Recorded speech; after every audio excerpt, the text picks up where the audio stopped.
the members in the band, man? Oh, who's playing here?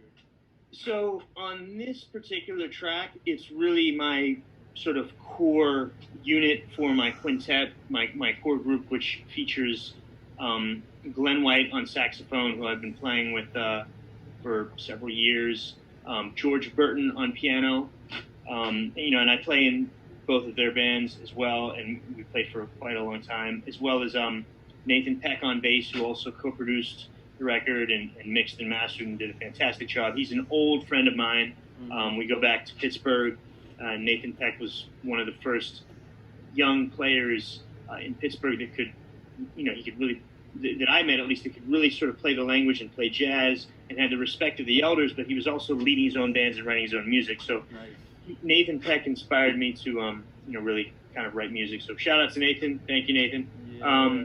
But also, so in addition to that, on this track, it's Paul Wells, who's also from Pittsburgh, fantastic drummer, is on drums. This idea of sort of like an 11/8 figure that goes to a 12/8, and then back to an 11/8, and then to a 12/8, and then eventually to a 13/8. So the idea is, and this kind of ties in with the stock motion, strangely enough, the idea is it's a rhythmic idea that wants to develop and wants to sort of transform into something else.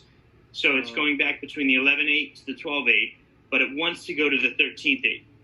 And that's sort of like when you study stock charts and you look at securities, a lot of times you'll see stocks that'll be trending sort of in a sideways trend, and they'll be bouncing back and forth in a narrow range, and then they'll break out to a new high or to a new low.